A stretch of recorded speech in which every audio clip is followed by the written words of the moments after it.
Yeah, I grew up in Mississippi. Yeah. I love that. We have very similar firms. I love it. I love this selling your, like, I love everything you've done. I love that. Oh, I love that. Your firm is amazing. I love it. I love you. I don't know what to say. This has been great. I honestly didn't know who the hell you were until this thing, and I love you. You're great. I love everything.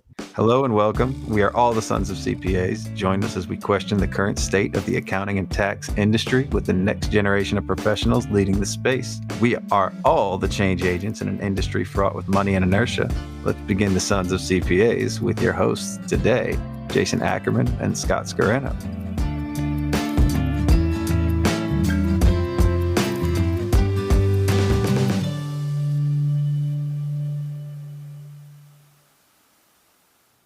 And special guest, Shane Mason.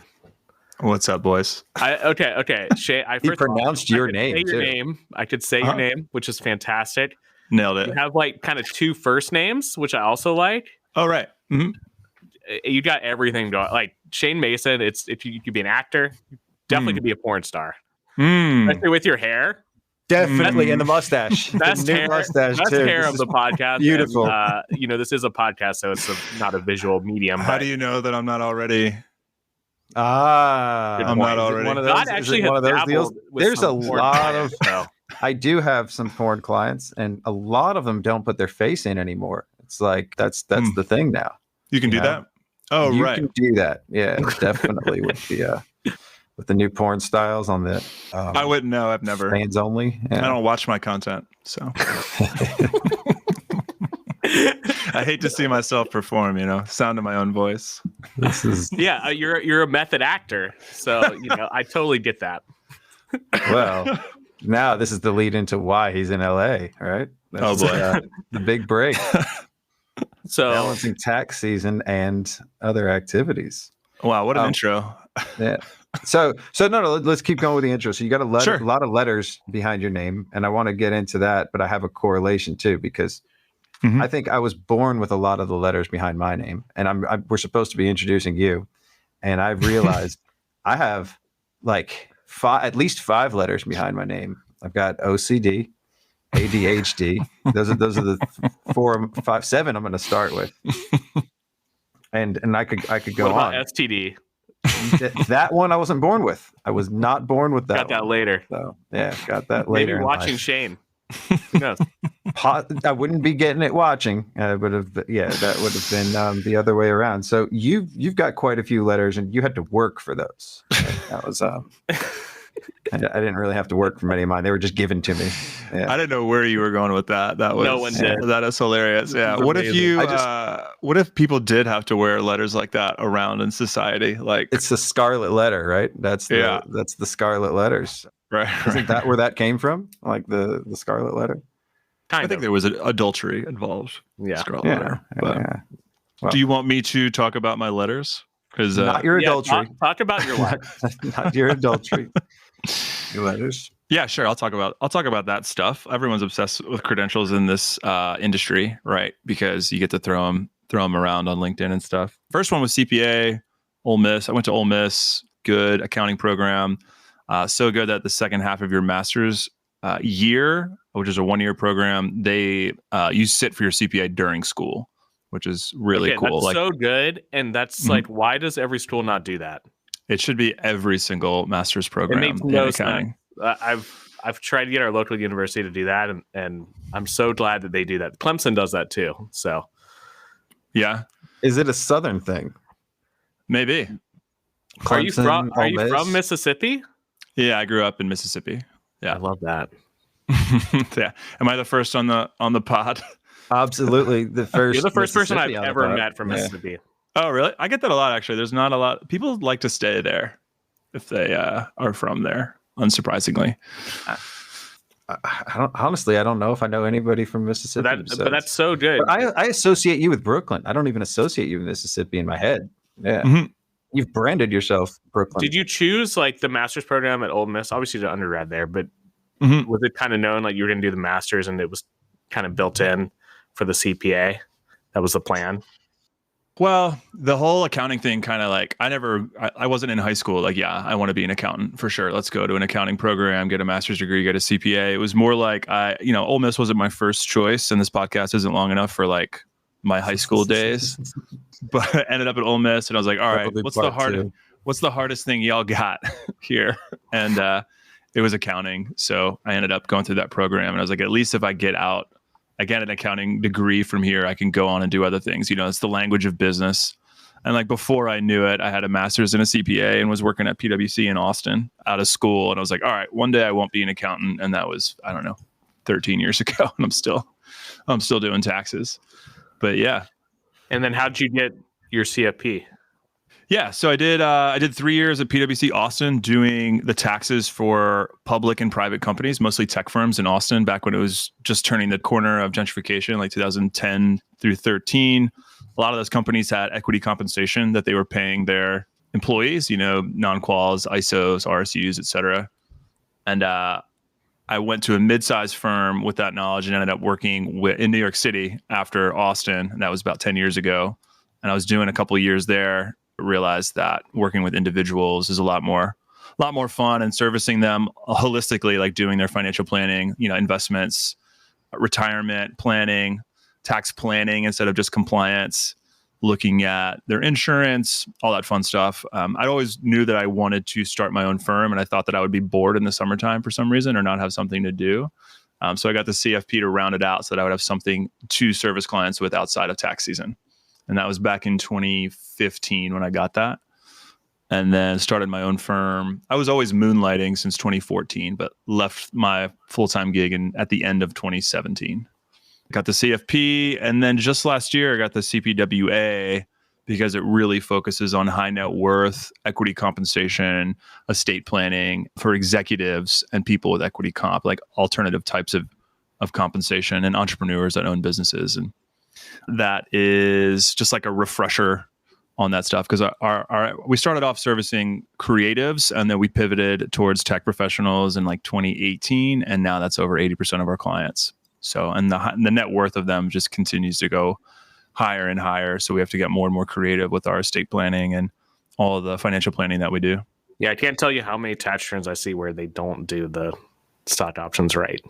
That's like low-hanging fruit of just, it's on their W-2, but then they have a huge capital gain. Yeah. And it's so easy to catch, and these people don't know it. And that's a great niche to be in, because the tax return, like if you know what you're doing, there's a lot of complexities there. And then, like you said, they have a bunch of wealth, so you just kind of pull that over to your wealth side, do the investment advising. Why did I not think of this? Damn it. So it's not too late. I'm going to take this. Not too late. This is a great idea. You can still niche it or niche it, whatever you want. Like, I didn't even heard the word niche. You just said niche. That was a third one. A third contender is under the ring. That's the third contender. I'm not an English guy. I barely speak English. He tried to say niche. He's tried to say niche. I even messed it up this time. Is it niche, niche? Those are the two new ones. So the way that I approach the niche is that one of them is a verb and one of them is a noun. So I niched into that, or it is my niche. And is that a self-definition, or is that's that a self-definition? Yeah, you can use it if you want. I know you guys. It's a hot debate here on the pod. So bilingual over here. We can speak both languages, both niches. So that is a great vertical to be in. That's the universal, right? That's this common tongue.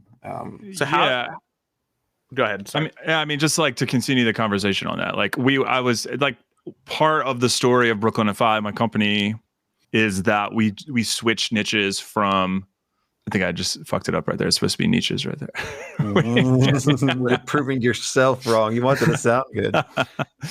We switched niches from creatives to tech professionals because they tend to marry each other. So like I was doing the taxes for creatives. That's where I started out. And the spouses would come along and I would be reviewing their old returns, and they would have like incentive stock option issues on their old returns. And one of them, I found a $50,000 mistake on one of their returns. Like it put $50,000 back into that client's pocket. And they weren't even that huge of a high net worth clientele. It's just that they had such a large incentive stock option issue that they goofed it up and then they didn't carry the credit forward. So, it was like, all right, these creatives are a little bit more price sensitive. We're finding huge value on these tax returns for tech professionals. So we just started, and they're willing to pay for our services. So we just pivoted to that about 4 years ago. And it's way more fun when you don't have as much price sensitivity. First of all, like less pushback on the prices and you just get to go deep on these returns. I just had a really crazy event today. Like I've been going down this rabbit hole of equity compensation for almost 5 years now. And one of my tax managers came to me with something I'd never seen before today. And I was like, I don't know what's going to happen here. We're going to have to figure it out together. So it just keeps going and going. Well, I think you've already kind of articulated this, but just to clarify, you worked with a lot of the companies that were doing this. Now you're working with the employees of those companies. Yes. So you take your experience from Austin, you were in the trenches working with the employees. You were putting together a lot of these W-2s, I assume. You were part of that team. And then you go to, pack your bags and go up to New York, right? Kind of. There was... I didn't mean to. Yeah, honestly, Scott, are you high? I don't even know where I was. I'm not high.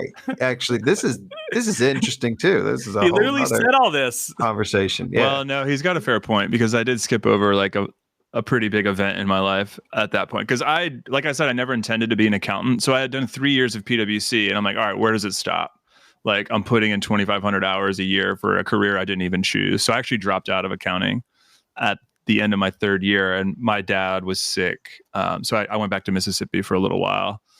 And then when that was over with, I was unemployed for like the first time since I was 15. So I took an opportunity to just like reflect a little bit. And then I was in Europe for a few months, really like 4 months. And then I had this really cool experience where I sailed back from Europe to the United States on a small sailboat that took about 3 months to do. And that's how I got to New York. So that's what I was getting at, right? That sounds terrifying. You packed your bags and you got on the boat.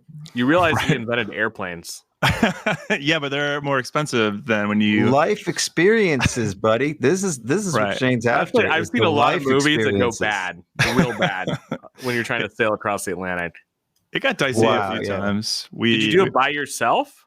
No, we started with 4. And we ended. We lost 2. a few along the way. Wait, how'd you lose? Like, are they still missing? Or no, they're fine. I keep up with them. I'm still. One of them was the owner of the boat. Like the journey was taking too long for him. He was like a business owner, and he had to like fly back to the States to sue his ex-wife or some shit. I don't know. It was like, all right, got picked up on the. It's just the boys now. And then one of them was a Welsh guy that couldn't get into the States because he didn't have a visa. So we had to drop his ass off in Canada, and he took a bus over. And then just the captain and I slept in 3-hour shifts for 4 days. That's so slick. Wow. That is insane. Yeah. I'm going to say you're the first CPA to ever do that. Perhaps. So it's a pretty white guy profession. That seems like a pretty white guy thing to do. So I don't know. Atlantic. Now, there's plenty of CPAs who sail in, St. John by choice, right? Like, so, I don't think you were born into this. You didn't expand if your parents were CPAs, but it just sounds like you've taken a different approach to get into firm ownership than a lot of others. Granted, everything you've already said, it kind of led you to this path now. But you're doing it a bit differently than a lot of traditional firms. And is that because of your fresh perspective? Probably. Yeah. I've tried a lot of gimmicks over the years that helped, that were interesting. I just look for the thought leaders in how to build a firm for the future. I'm just like really trying to race towards a self-sustaining business that doesn't require me to be a part of it. So everything that we've ever built from the get-go has always been designed to scale up and be process oriented and be delegatable to somebody else.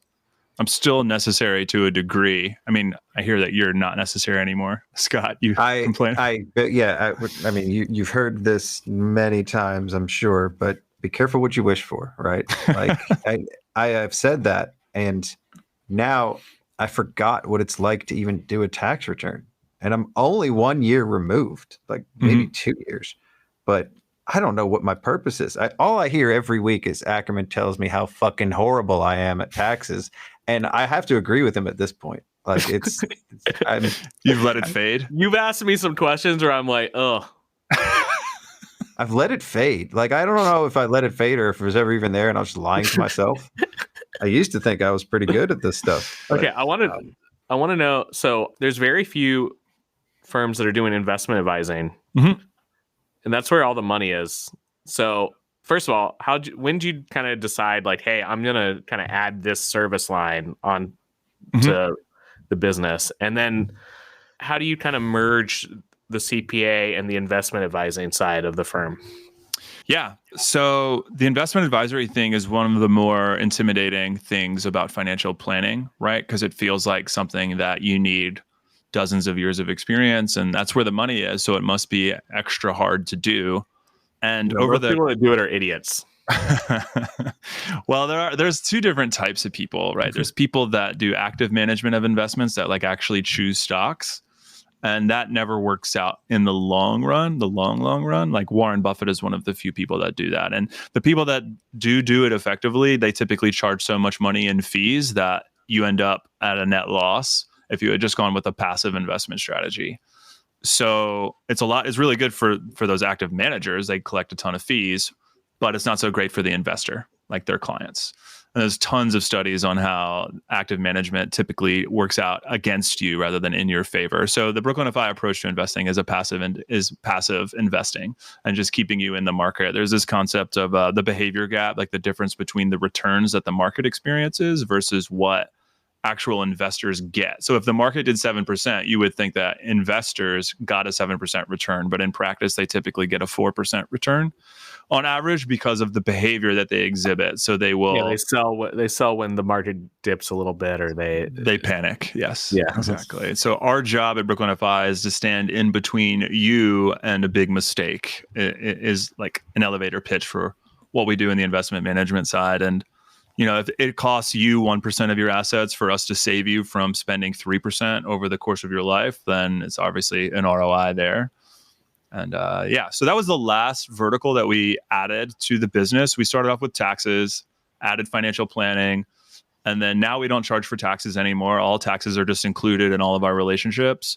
And about 70% of our clients opt into investment management, and we manage about $150 million of assets for our clients. And we're working on exploring adding estate planning. We currently refer that out, but at some point in the next 5 years, we'll have an estate planning attorney on staff. And I was working on my R&D tax credit just now, actually, for 2021, because we hired a developer last year to work on bringing down the cost of inputs to financial plans by developing some software.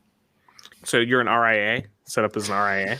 Yeah, exactly. Oh, so I didn't answer like how we merge that together.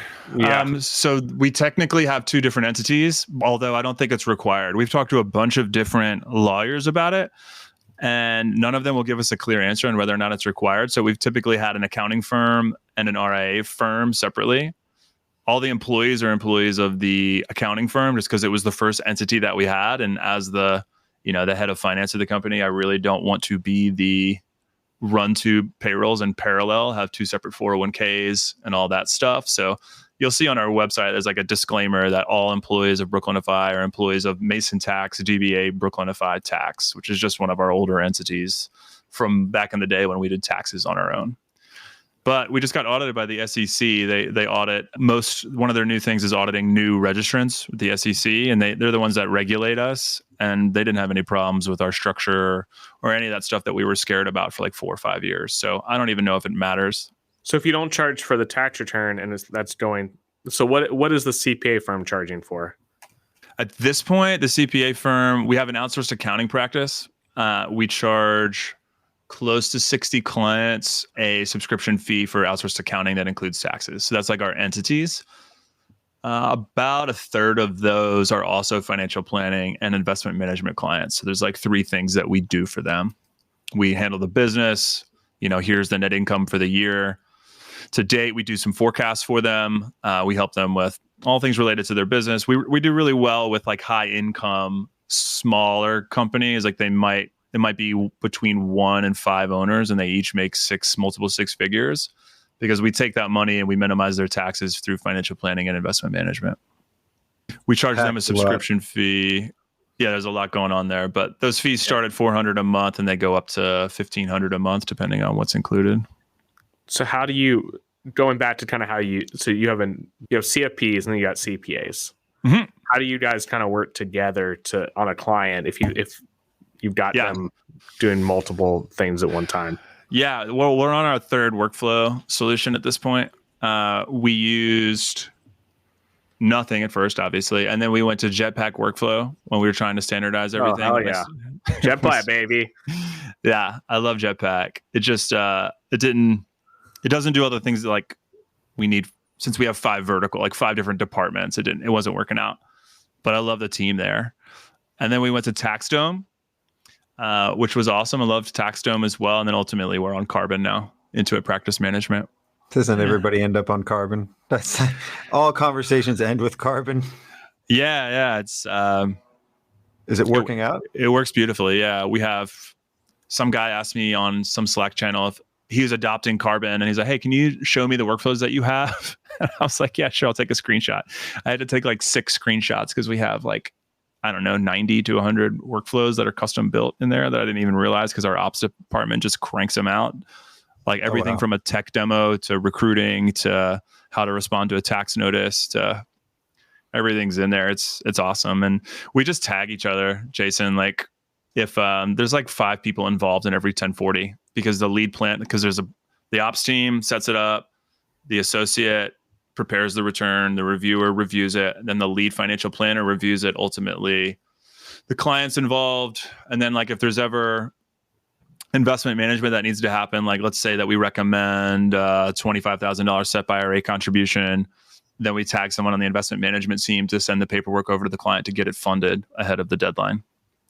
So it's a lot of commenting. There's like a bunch of roles. I don't know how you guys use your roles within Carbon, but we typically have 5 or 6 different roles on a 1040.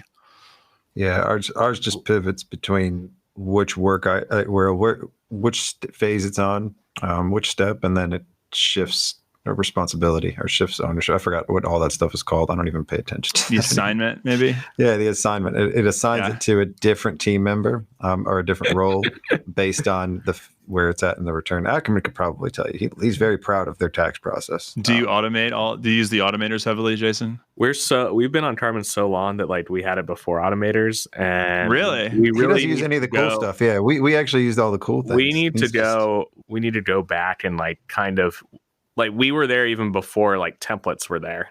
So obviously he was there when it was just an email inbox. But it was just an email box for them. Well, that's encouraging because I'm excited about the roadmap for them. They've done. I mean, they're great, and we need to kind of we've just got so much recurring work that like we really need to take a step back and like do a lot of that. Mm-hmm. Especially the automators and the roles. But yeah, I'm excited about even like the client tasks. Even they just released something this weekend that was the insights, and it shows how long something stays in a status. And I was actually calculating that outside. So like you can see how long it stays in the reviewer like status, which I was calculating because that's what I care about is like how long is it taking to get reviewed and final reviewed and assembled and all that stuff. And sounds like he's tracking time in a way. Sounds like he's measuring time somewhat back and forth. Well, like Ron Baker said last week, it's all about how fast you can get to the client. So that's what I'm about. I'm into that. So yeah, if something's like, if it's taking 4 days in review, then there's something wrong. So that's how we use it. But yeah, Carbon is a big Carbon proponent. Yeah, I'm really interested in a lot of KPIs like that. I'm really interested in returns per tax manager is something. Okay. We did 250 last year and I didn't like that. So we're going to try 150 this year. It's at like 156. That's kind of something we're trying to figure out too, is like how many relationships a person can have. And because I think that's more important than like, well, then you can get back into pricing those relationships based on what your capacity is. Exactly. What you determined your capacity is, and then price backwards. Exactly. Turnaround time is important too. I mean, Ackerman, I agree with all your. Well, because most firms, like if you charge by the hour, you're like, you want more time and everything. So you actually want your tax return to take longer, which is not what the client wants. The client wants it faster. The client doesn't want to wait 2 weeks for you to get the tax return. So that's part of client service, is like how fast you can get it to them. Yeah. So somewhat related, but Shane, you also sold off a lot of clients too. Speak out a little bit on that, the decision to get there. Yeah, I've got my last batch going out today, actually, if I get to it by the end of the day today. So hey, you got 3 hours on us. It's still daytime for you. Yeah, but I start at 6:30 in the morning, so I'm not exactly a spring chicken at 3:30 in the afternoon. And I'm a night owl, if the long hair didn't give it away. And by the way, I don't track time. We don't know when at the firm tracks time. Let's go, baby. That's what I'm talking about. No, let's back up Roadwood here. 5, Carbon makes it easy. The reason we started. No. The reason we started this is carbon. This is Shane and I. We're non-time people. Shane, I'm flying out to LA. I feel like we have very similar firms. We have an investment advisory side. My brother actually just walked in here. You didn't see him. He does all nice. The investment stuff mostly. We have very similar firms. I love it. His brother's like Jason Plus. It's like the taller, more handsome version of Jason. Yeah, exactly. Jason Plus. So like Disney, can I subscribe to Big Ackerman? I'm happy. Yeah. Ackerman Plus. Yeah. Well, of course, 1%. I love the investment, like the investment advising, how you charge. Like, it's so smart, and it just kind of takes away all billing, and it's very easy to explain to the client. And you can just kind of bundle stuff in with that. Yeah. So circling back to pricing, our pricing, I didn't realize how complicated it was until we had our retreat last week, and people were asking me about like pricing. And I built out a spreadsheet of all the different ways clients can pay us and the different discounts that they have available to them. And it's quite complicated, actually. I mean, it's all subscription based. Like, we don't work on commissions or anything. I don't know, Ackerman, if you guys do commissions in the firm, but it's essentially value pricing, right? If you charge by the hour or if you charge a percentage of assets, there's just so many things that we can do that I had to break it out. And yeah, we don't charge for time, because if you price it right, and especially if you have a niche, you know how much it takes to do each of the projects, and you can value price every client effectively. To circle back to your pricing, if we manage enough assets for a client, their financial planning fee decreases to zero if we manage enough assets for them. Like, if we manage $5 million for them, they don't pay us a monthly fee anymore. Interesting. So it incentivizes. Yeah, AUM is, as much as like subscription is lovely and sexy, like you don't have to worry about, you're not tracking time. Like, AUM billing is even higher up on that level. It's even sexier. You just take the money out. AUM is assets under management, for those that don't know. Yeah, it just comes. I mean, you send them an invoice, but it's just quarterly, so they forget, and it fluctuates with the size of the account.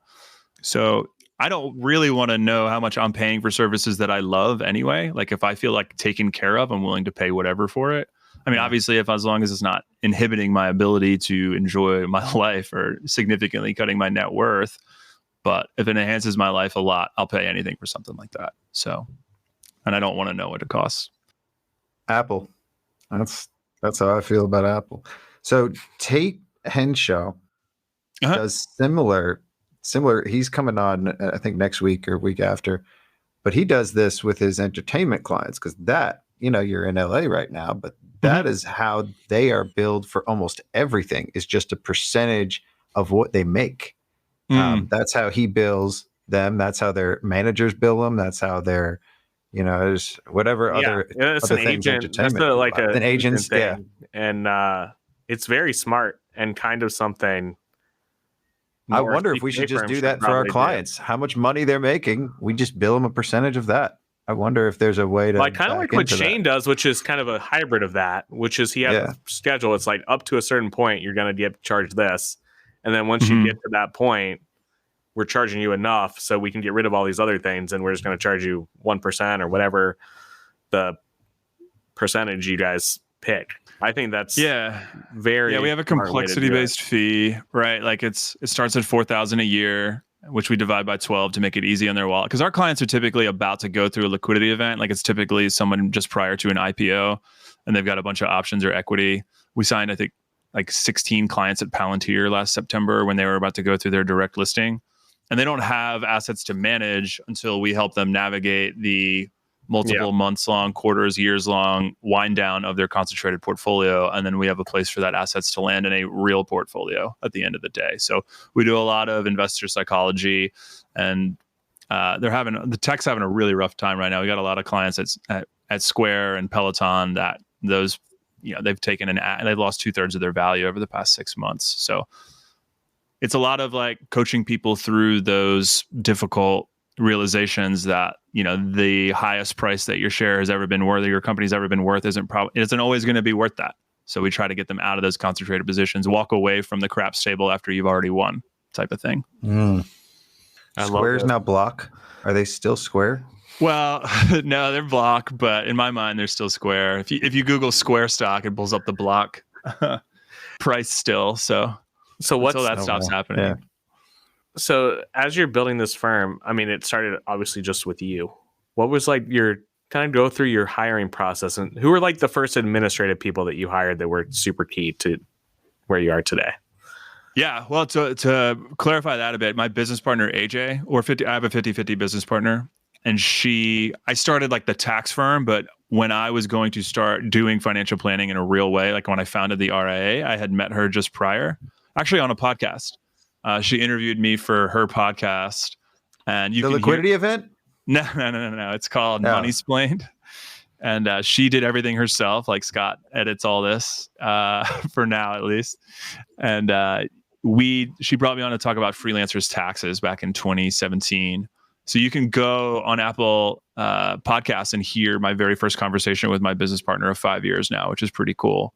We can always pull that up and laugh about that. And she is very much half of Brooklyn FI. She's a career changer from PR and music journalism. And I kind of have like the tax side, and she's got the PR and journalism side of the business. So it's like communications and technical skills. Not that either of us aren't, very good at the other thing, but we do make good business partners because we have different skill sets that complement each other really well.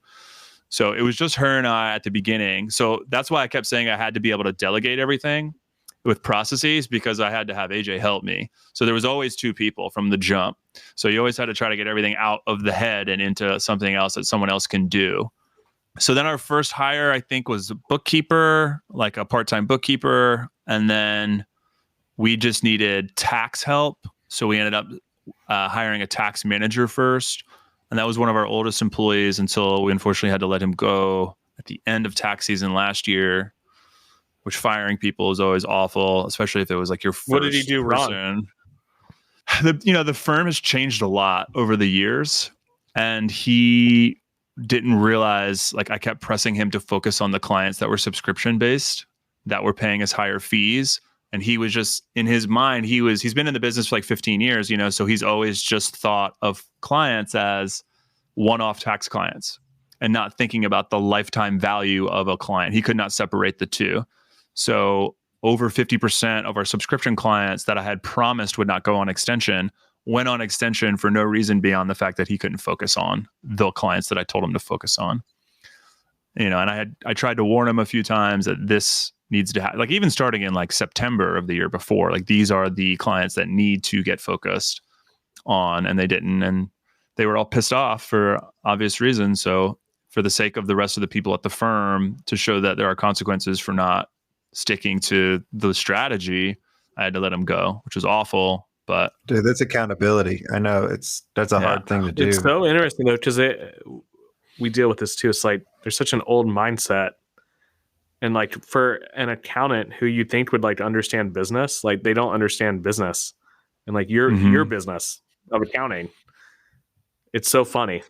It's because it ends up being bad, but it's funny. I get it. Weird. It's human nature. I mean, you made the hard call though. Like, and that's so.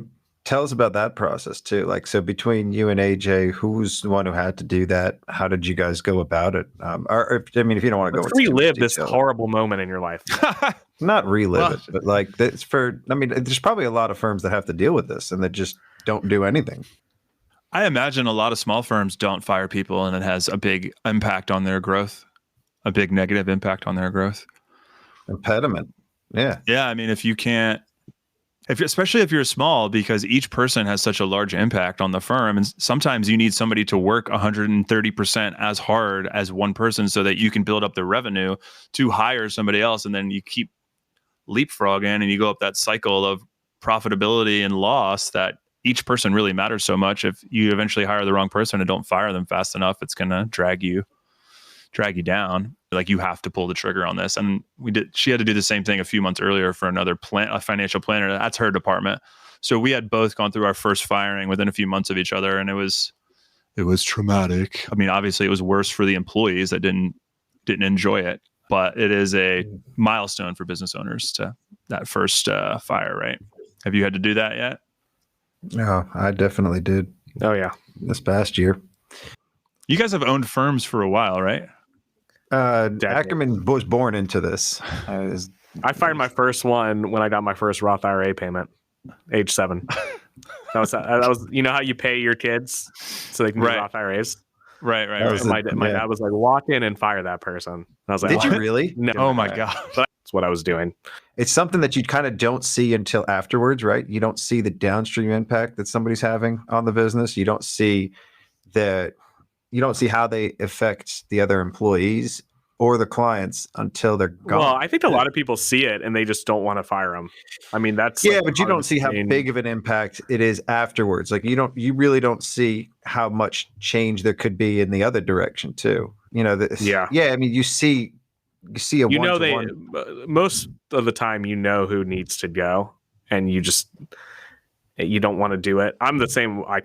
We fired someone last year. We should have fired him a year before that. We just held on and held on and held on. And recruiting in this industry is so terrible. It's so hard to recruit.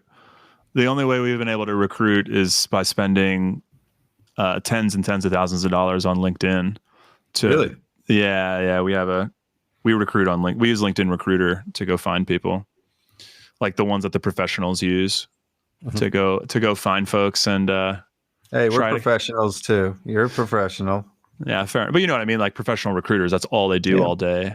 So it's like their big write-off is LinkedIn Recruiter. So I think we have a good setup now. We were able to get 3 awesome tax managers in 2021. One of them on short notice that we're really excited about, and we feel ready for tax season.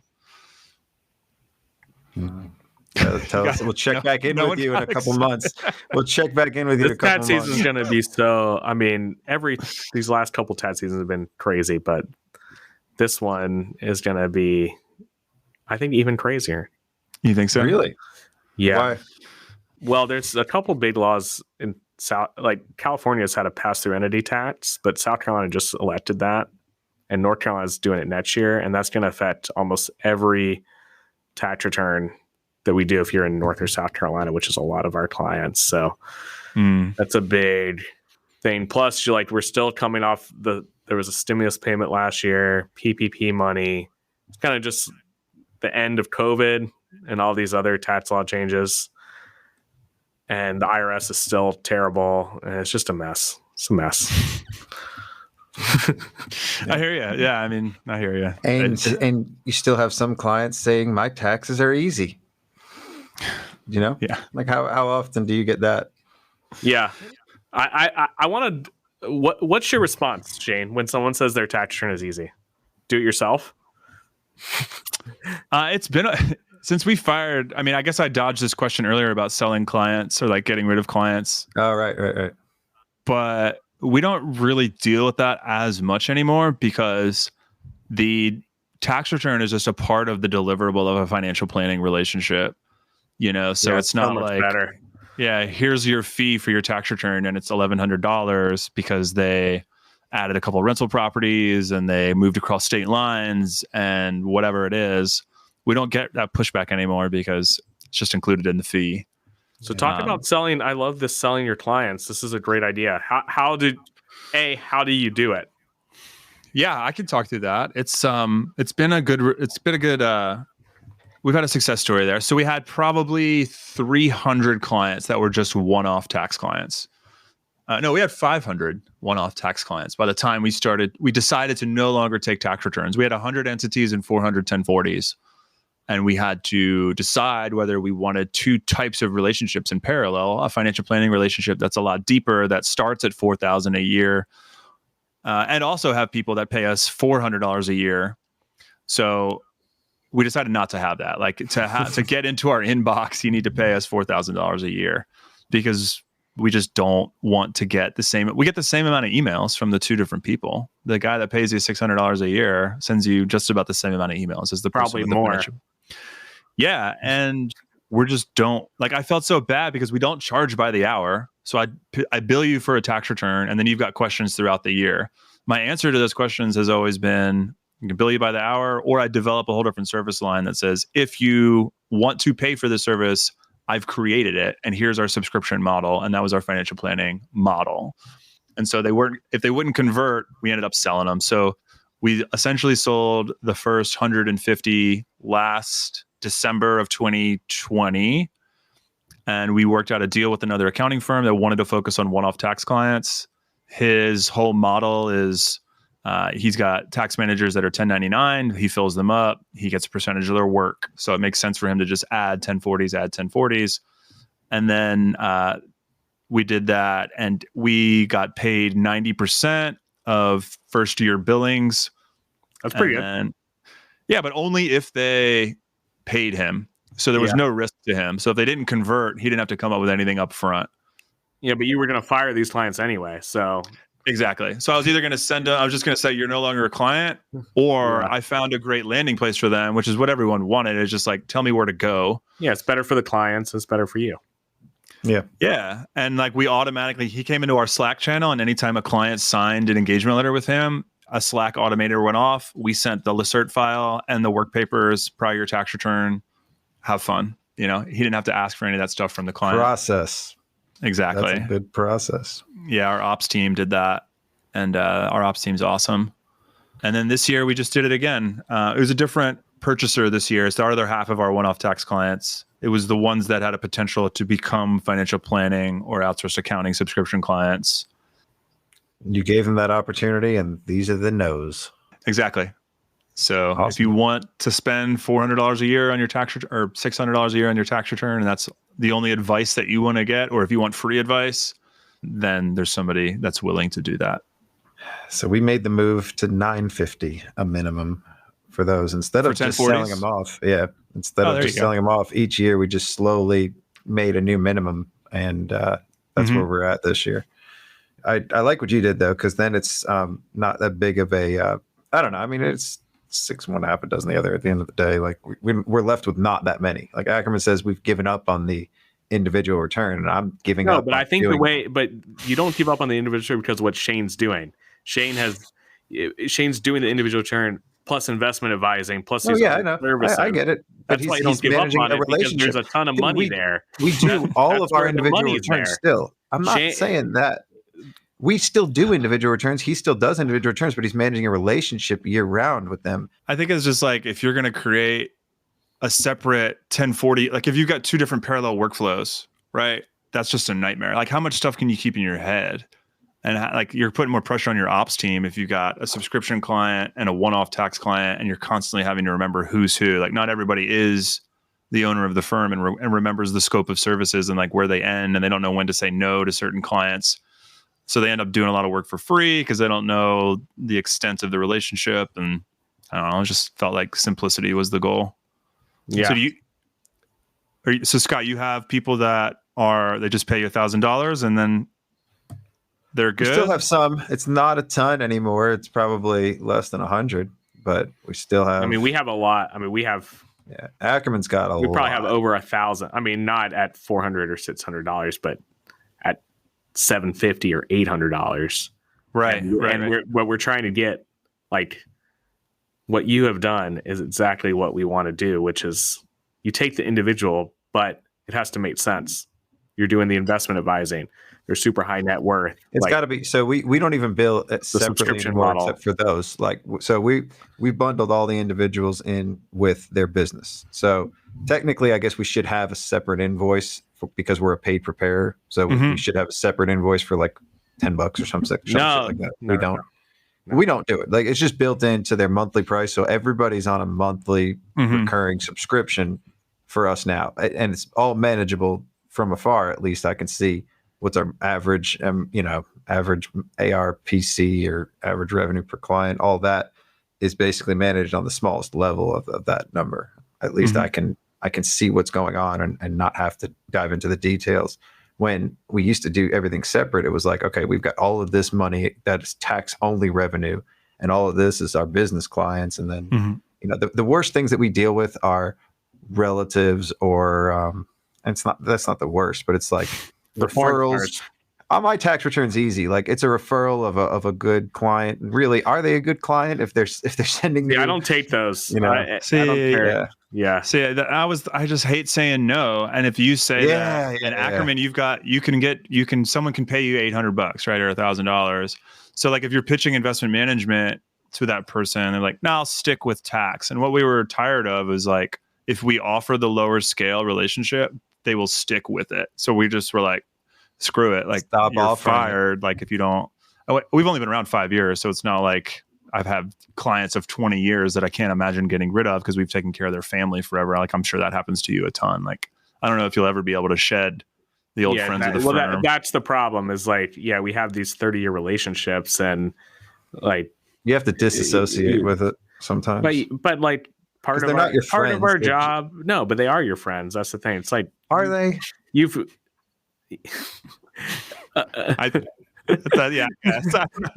I mean, yes, they are. I mean, they are, and it's like there's a fine line. It's hard to do that. I mean, that the best thing for the business is to transition them, but you got to be mindful of that relationship and how you've helped them, and so there's a line, and you have to do it the right way. But yeah.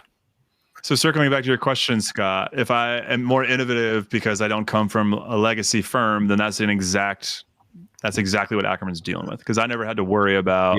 Yeah. I'm more, Scott, I'm more on your side, which is like, let's get rid of them. But my dad, who's had the relationship for 30 years, is like, I mean, they're friendly, but if they're your friends and you're looking out for your business, they're going to respect that. I mean, this is business, and the problem is that we've been providing that higher level service. Like, they email and call, and we don't charge anything extra for that, but we're still charging them $800, and they're used to that higher level service for the lower price.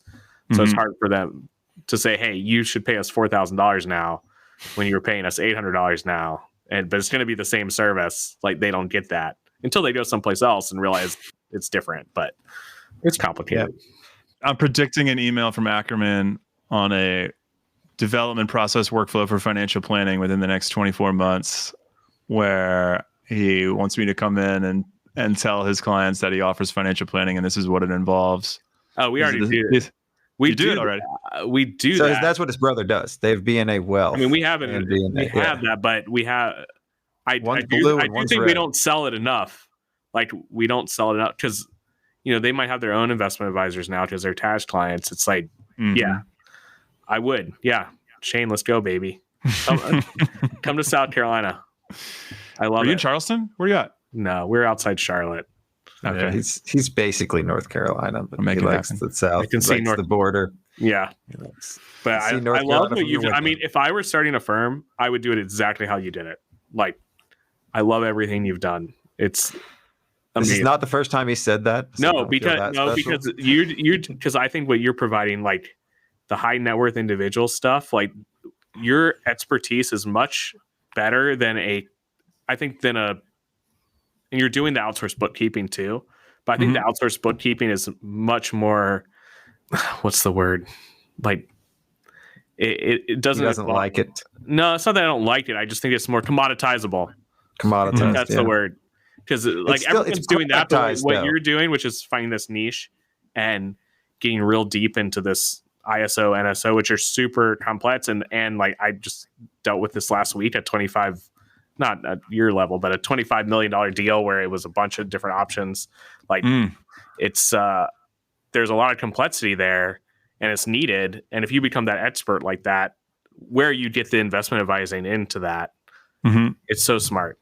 Well, you lead with your best foot forward. You lead with your niche, your niche, whatever it is, and then you back and everything else. So that's in the year that I've been doing this podcast, that seems to be what works best for firms. Yeah. Whether it's leading with finance, or the finance service, and then back all the compliance. We'll do it. We'll take care of it for you. But this is what we're selling you: investment advisory, or if it's verticals of client types like breweries, creatives, whatever that might be. You figured out the niche that makes lots of money, which is way smarter than doing a brewery. Well, the clients have money, right? Or anything like. But you found this out over time. Like, you were working with clients that didn't have money, and then you took their spouses and backed into that. Yeah, that's true. I mean, we used to do like freelance photographers, for like a $500 tax return with the Schedule C, and then we found, and now I did former CTOs and CEOs of companies that have gone public are now clients. It's just like such a transition because they have so much more complex solutions that they're willing to pay for, and they were just asking us to solve the problems, and we just like finally they forced our hand in the niche just because they just happened to make up a small concentration of our client mix, and we decided to go with it. I think it's easier when you're smaller. Like Ackerman, if you had to, with your 1,000 1040s, if you had to pick a niche, what do you think? Who do you think makes up? Do you have client segmentation of the industry? Taxes is niche. Just taxes. Yeah, we professional service. So we do a lot of doctors. I mean, we have a lot of high net worth. Like, as you're talking, it's like, how do we get to where you are?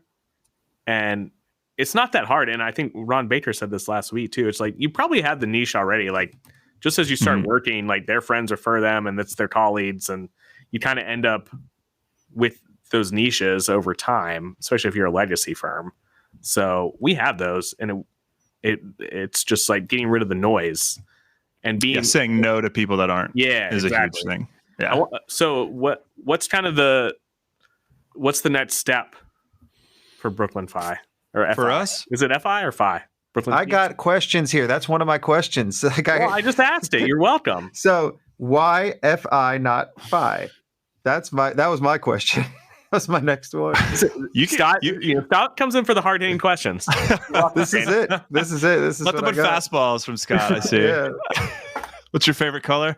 Yeah. So that is one of them. That's usually a question, but I'm not going to ask that one yet. Uh-huh. That's later. Yeah. FI stands for financial independence. Okay. So that's that's why I wrote here is like, is it an acronym or is it for finance or financial? And I like that you've been referring to it because I've always said Brooklyn Fi. That was just what I said phonetically, but cool. Financial independence. And was that intentional? Was that intentional to make it look like finance? It sounds like it was intentional. It was intentional. Yeah. I mean, this is pre-COVID, 70% of or maybe 97% of our clients were in New York City when we started. Now it's only 70%, which is great. But when we got started, my business partner and I were kind of obsessed with the financial independence, retire early movement. We're like, we want good SEO, Brooklyn financial independence. It just made a lot of sense. And maybe eventually when our client base is not so concentrated in Brooklyn, it'll just be BKFI. That's a $30,000 website. So we'll see. We're not there yet. That's how much the URL is. So 30K. What's the goal? Like, do you want to keep growing? Are you happy now? It sounds like you have a great practice. We haven't asked. So we always ask, so what's the gross revenue? What was your gross revenue in 21? In 2019, it was 990. In 2020, it was 990. 2021, it was 2.1. We're forecasting 3.9 for 2022. And of that 2.1, that includes AUM too, or is that like it's everything? Yeah, outsourced accounting, AUM. So the 2.1, then what's the net to the mix? No, well, you guys talk about nets on the podcast? Yeah, I don't think we can talk about nets. My employees listen to podcasts. Oh, that's okay. So that's unfortunate because a lot of people say that, or at least since I've been asking or prepping some. I love the question. Yeah, I mean, how can you compare firms? It's the 4 KPIs, right? It's the 4. So it's head count, it's cash per owner, it's time off, and it's top line. It's a typical margin for an accounting firm. I'll tell you that. 30. Yeah, it's around there. Okay. So we ended up there anyway. Yeah, I mean, when people talk about their margins and their top line, it's the same thing as cash to owner, I guess, depending on how you're marketing or how you're measuring. And then how many people do you have? We have 16 in the United States. We have some in at TOA. We use TOA for our back office. TOA? So for bookkeeping and tax. The outsourced accountant. The outsourced, yeah. Where? Yeah. Philippines. Okay. Yeah, they're in the Philippines. I was like, is that a country I don't know of? But it's right next to Tonga. I love the acronyms. Sounds great. So sorry. So and it sounds like you got a pretty decent lifestyle as far as time off. I mean, I guess you're traveling, but are you working constantly, or how do you balance everything? My ideal life is full-time travel, which requires always working, which is fine with me. I usually take, I think, 2 weeks off a year. Our firm is closed for a week during Christmas, like the standard stuff that accounting firms do. And then I try to take probably 3 weeks off, actually, of like a long vacation. I think I'm going to go to the Philippines to meet our TOA team, and I'll probably take a week off while I'm there to explore the Philippines. Awesome. Yeah. So you mentioned... But if you double this year, so if you're going to double your revenue, are you going to do that with the same amount of people? How many people do you have to hire to kind of get there? No. So a financial planner can typically handle about 80 clients. And then the capacity kind of trickles down from there. So a tax manager, we're looking at 150 in their first year and then 250 in their second year. We haven't tried those capacity numbers out yet, but we'll see. At least 200. And then, tax associates can only handle about 110 we're expecting clients. Financial planning associates, that's a whole different department. So in terms of the amount of associates, we currently have not assigned them to clients. They're just kind of getting mixed between the different financial planners, the lead planners and the senior planners and whatnot. But we're still figuring out that capacity on the planning side. And then ops, we need to figure out the capacity there too. So we're not great at that. I'm interested in y'all's take on ops capacity planning. But every firm's different, so I'm sure it'll...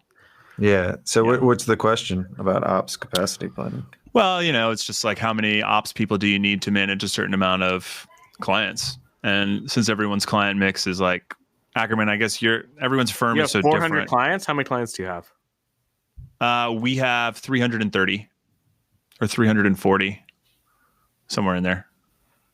And what does your ops person do? Yeah. So the ops team, they manage carbon, essentially. Oh, you have our lights on. Hey, buddy. You want to come say hi? Frankie lost his front tooth. What's up, Frankie? Congrats, Frankie. Where'd it go? How much did the so tooth he fairy can't hear you? How much did the tooth fairy bring you? How much did the tooth fairy bring you? $5. That's it? Ooh. Oh no. Yeah. You need to go back to the tooth fairy. Wait, I got one that says ooh, and then another one says that's it. 100. Tell the tooth fairy, hey Frankie, write a note under your pillow and say, I should get $100 for this tooth. It's my front tooth. The back teeth are worth 20. Yeah, front tooth should be worth more, shouldn't it? Yeah. 100%. That's what I said. That's not right. Ruthless. I had not thought about tooth fairy prices since I was a kid. So when I heard $5, I was like, oh, I got $1 when I was a kid, but that was 25 years ago. So that's what was throwing me off. It's inflation, Yeah. So what's my next question for Shane? I had a good one. All right. But yeah, no, so operations. Uh-huh.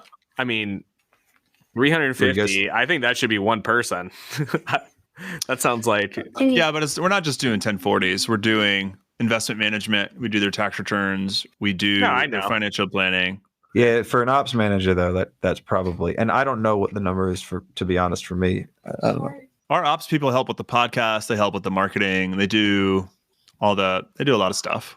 The liquidity event is the podcast. They help with the podcast. Yeah, the liquidity event. So... I enjoyed it. I listened. I've kind of gone back and forth on this. I've always been like anti-admin until the last couple of years when I'm like, we definitely need some admin, and maybe we need more. But like we have. Oh, I definitely need more. Like I just I thought we didn't need it either. So like not to interrupt, but no, you're good. Like we don't have an office. You have an office, Ackerman. You definitely at least need your front, your person that's there at the door. I thought we didn't need it until recently, and I think that we need at least 1 or 2 VAs just to handle all the miscellaneous stuff. That's like, I haven't even checked my email in 3 or 4 days. I need somebody to check that's for real. Like that's terrible. Yeah, I know. It's issues. I could go at least a week without checking my email, but then I have a nervous breakdown and I have to like spend at least an hour or two just cleaning it out. But I'm kind of finding like you need one person that just handles just the agreements and the money part. And we have a lot more than you do, but like you're still having to deal with people signing their engagement letters and stuff and all that. And you have 400 people. Yeah. I mean, we don't have accounts receivable. Do you use practice ignition? What do you use to do the collections? Yeah, we use PI. So, but like when you go like for next year, like you have them all in PI and then you're getting next year's in there for the engagement letter and stuff. Do you go up in price? Like, how do you roll them over? I guess is the question. Like, what's your philosophy on that? What do you mean for subscription clients? Yeah, for subscription. Because everyone's subscription, right? And you're charging them. Everyone's subscription. Yeah, their complexity. Some will go up, some will go down. If your complexity goes down, typically you would think that's not a problem because they'll fire us, right? Because if their complexity goes down, typically it's because they got fired or something and they can't afford us anymore. Whereas if their complexity goes up, and that doesn't happen very often. Like if your complexity goes up, you're usually going through a liquidity event, which means you've got more assets to manage. And then we have to think about firing our pain in the ass clients if they're consistently a pain in the ass for a long period of time. So how do you go, like, how are you evaluating that, your clients, to see if they've gone up, down, blah, blah, blah, blah? What's the process for that? Well, I guess to answer that question, we would have to assume that we're trying to figure out our margin on each client, right? Because why do I care if my financial planner can manage $1 million of revenue and because they got 80 clients and they're happy and they've got a salary that satisfies them? I don't really care if they're a pain in the ass unless my planner comes to me and they say, I don't want to work with this person anymore. Yeah. And then we fire them as a client. So is that how you're managing your margin? Because I used to think I could do it like that, where it was just how many clients do they have, how much am I paying them, and all that. But now that we've distributed certain things, and it's just a lot more, I guess, decentralized from one person. That's why we're tracking time. And now in Carbon, we have profitability by client and by job, but based on the groups that are working on it. We have an average of what we pay them and what our margin should be. And then we can look at each job on the dashboard and our analytics. And I can see how profitable we are by client because of the time factor. I know I hate that we do it. I hate that we are doing it, but people don't seem to mind that they're tracking. I think what Ron Baker said last week, like you got to look at the portfolio. Yeah. And yeah, I agree. I agree with that. I mean, so do you go, Shane, do you go up like every year? Do you go up 6% or do you go like, no. So you keep the price the same? We've only been around 3 years. Only been around 4 years. Yeah. So it hasn't, we did raise prices on you got to go up on your price every year. That was the biggest mistake I made early on. No, we typically do that, but it's typically been when we have so much inbound clientele, we just raise the price because we can't handle all of the inbound. But I'm saying on your current clients, you got to go right on the current clients. Well, once you get through a development process, like all the heavy lifting is in the first 18 months, typically with our clients. So that's every accounting firm. That's fair. So we're comfortable with the clients at where we're at right now. We usually do a fee increase if we want to free up space for new clients at higher revenues. And if we want to shift clients from one planner to a newer one, like if an older planner has more experience, they can typically handle more complexity. And that is required of people to progress through our career tracks, is to have higher revenue for their job. So they need to manage more money to progress through the career tracks. So if it's an easier client, we'll either fire them or send them to a new planner so that they can get skin in the game and learn how to be a good planner. That's not really what you're asking me. You're asking me like, when do we raise prices? Well, no, I'm trying to figure out your process every year. I mean, I get what he's still trying to figure it out too, right? We don't really think in annual. like we don't have an annual, like the tax frame thing is an annual thing. Like you have your pricing annually, right? Right. But you have to get an engagement letter every year for the tax return. Like there's annual stuff you have to do. Yeah, but we don't charge for it. So it's just a perfunctory thing. We're actually getting 3-year engagement letters signed this year, and then we're going to run it by our attorney later to see if that's okay. But we're trying to get fewer engagement letters signed. I like it. So that there's less paperwork for the client. We always feel like if we can reduce friction for the client, then we do it. I love that. It feels seamless. That's a good idea if that's possible. So do you use client tasks in Carbon? How are you heavily requesting documents? Is it all through there? How are you? Yes, it's all document? Through. Yeah, okay. So they go through an organizer in Cognito forms. We do. There's some Typeform, but similar concept. Same idea. Yeah. The thing about Typeform I didn't like was that I couldn't see all the questions. You probably can, but I don't. Just didn't. You can't. You can't. Okay. But we do it when we set it up. I mean, but then it's just based on how they answer it if they're going to get the next question or not. So it's dependent on if they say yes, then they have to do more. If they say no, it's the next one. So yeah. So they go through a Cognito form. They fill that out. Our Cognito form, like if you say yes to a question, it details what you need to provide us at the bottom. Right. So at the bottom, it says, we need your W-2 from this company. We need your 1099 from that company, et cetera. And then you go back to the checklist and it says in Carbon and it says, upload all those things at the check. It's not perfect. We're not huge fans of it. I just wish it was. I'd love for someone to come up with a good tax organizer, like a really, really good one. Like that's I think a huge tech space that. Why are there more than one? Like there should just be one for 1040s. Like somebody probably fixed this. That's dynamic. Yeah. Like that's what I'm saying. And like why don't we have one? Like there's probably the most decent, like the one that's trying to do is called Tax Caddy. I don't know if you ever looked at it. I've never. But it's still not good because it needs to link with the tax software. So it needs to link with last year's tax software and say, this is what you had last year. Like upload that stuff. And if you have anything else, but no one's done this. I don't know why. I mean, we back into it through Ultratext because Ultratext got the short checklist. And then we use that to, as far as the documents that we needed last year, it just gives you, it boils it down to just the ones they had last year.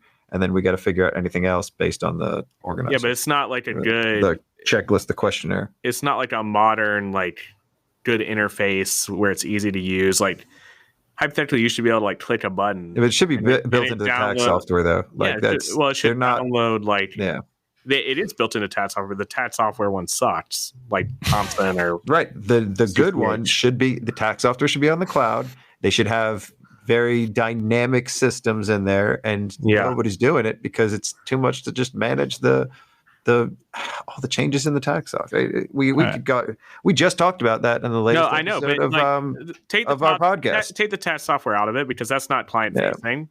Like the tax organizer is client facing. Well, it pisses me off. The tax software that is client facing, that's cloud, TurboTax. Okay, but let's just for a CPA firm, like the tax software. Like how you get information from your client that's a touch point for them that reflects on your firm. It's probably one of our worst touch points, honestly. Yeah, it is everyone's worst touch point because there's just not a good solution out there. Well, if you pair TurboTax with an advisor, that's the silver bullet, right? You have somebody guiding you through it that knows what they're doing. Christ, that's the silver bullet. That's the kill-all. Tell us where. Okay, tell us. Well, wait, hold on. Can we at least talk about the R&D credit? You slipped that in there. That you're working on. Like, you should outsource pretty that. Big. I would not do my own R&D credit. No, I was talking to the outsource firm. Okay, good. So this is yours, though. You're working on software. So that's the future of BKFI.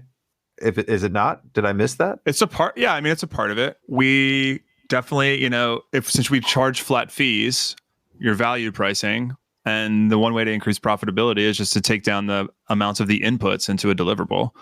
So there's no good equity compensation analysis software out there. We've been looking forever. We have a crazy detailed tech stack. Like we know the tech stack universe inside and out, and there's nothing there for equity compensation analysis. So we just decided to build it.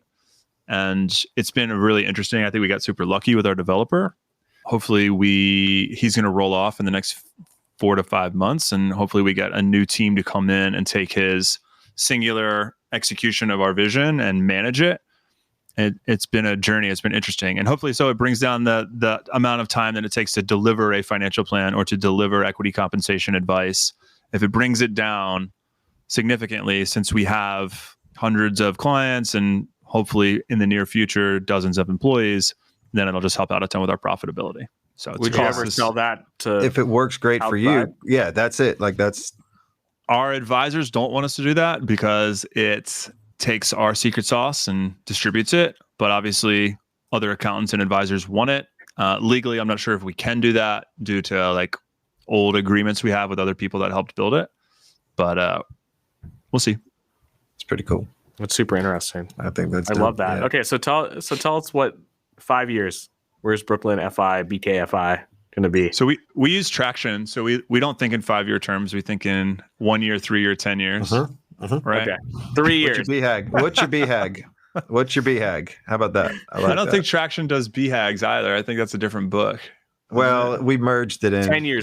Just tell us 10 years. Just tell us 10 years. All right, let me pull up my VTO, bro. Let me pull it up here. Got your Shit. VTO. Doing it live. This is live.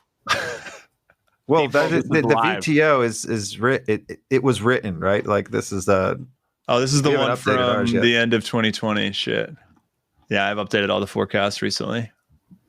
a lot of firms on Traction. How did you get started on this, or when of the last? I don't remember who put us on Traction, but in terms of financial planning, we're members of the XY Planning Network, and assuredly somebody in that planning network put us onto Interesting. Traction. Yeah, Yeah. And it just, I've just worked. I know I've heard a lot of firms that are on it. A lot of them found it out through Zanis Future Firm. Oh, yeah. I actually found it through a client. Yeah. All right. I was going through Ryan's, who I love. I was going through his onboarding for Future Firm, and I was like, this is fucking Traction. I know what this is. Yeah. Did you just join that? Yeah. I joined like 6 months ago, and Cool. I'm in there occasionally. All right. So 10-year timeline, revenue is 32 million. Hell yeah. And assets under management are 2.4 billion. We have 2,600 clients. We have 33 financial planners. We have 9 tax managers, not 300. We have 26 preparers. Obviously, none of this is going to be accurate at all, but this is. I love this. Cool. Though. I mean, I we- love we this. do These it- are like we do good this too, yeah. numbers. Yeah, I mean, if Akron, we can have make this it- too. We have all these Oh, you do? numbers. I'm surprised we've never I talked don't about believe this. you have any numbers. Are you kidding me? Flying. No, I'm joking. He's flying I blind, actually no do. instrument. Yeah. No, I mean, Um, I got all this stuff. It's not as ambitious as this. This is awesome. I This love is- that. This is great. Okay, Shane, this has been amazing. We've kept you too long. I'm gonna come visit you. You can come visit me. I'm down. Got a spare bedroom, buddy, in this Oh. Airbnb out in Silver Lake. Oh, I love that. We're too Yeah, old for I'll that. be- My I bad. almost stayed there, but I was flying out of Santa Barbara, not Oh, right. LAX. Yeah. Your firm is amazing. I love it. Keep up the good work. Give everyone one piece of advice for if you're to firm owners. Give us one piece of advice. I think the best thing that's ever happened to me in terms of building a firm was meeting my business partner. And I think that having somebody else with skin in the game, material skin in the game that you can bounce ideas off of, and you can have vision. AJ and I are the perfect vision or the visionary integrator combination. That would be a huge, if you're doing things solo, that's Are you the great. integrator? No, I'm the visionary. Okay. Yeah, no, AJ is a beast when it comes to implementing things. I'm not even a good Wow. visionary.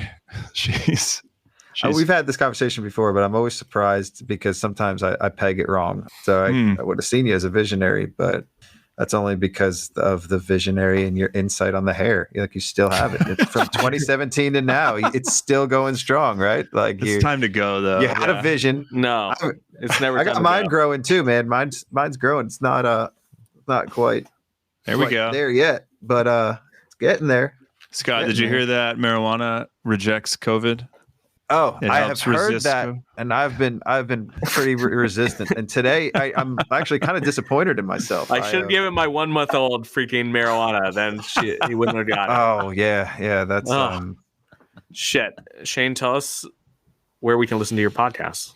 Yeah, the podcast is called The Liquidity Event. AJ and I have a drink and we talk about upcoming IPOs and the news headlines. We talk about billionaires, IPAs. fintechs. He told me, he said, yeah, we got a podcast and usually we just talk about IPOs. And I just read it like IPA. So I was expecting a beer podcast, like Kenji's Drink While You Think. Yeah. Negative. Great. It was good Negative. though. I loved it. Yeah.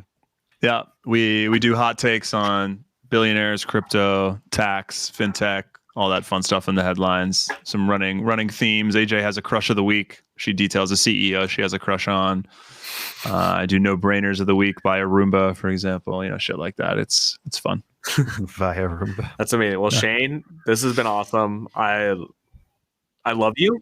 I don't know what to say. This has been great. It lived up to all my expectations. Ackerman saw your picture, and it was like you were doing a practice ignition thing, and Ackerman said, "Oh, that beautiful long hair. Something about your hair." I honestly didn't know who the hell you were until this thing, and I love you. You're great. Hell yeah, I love it. I can't.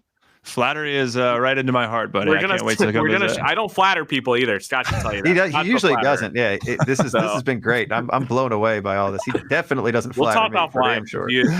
I'm into it. I love everything. Shane, you've been amazing. Scott. All right, homie. Always good to see you. See you guys. Thank you.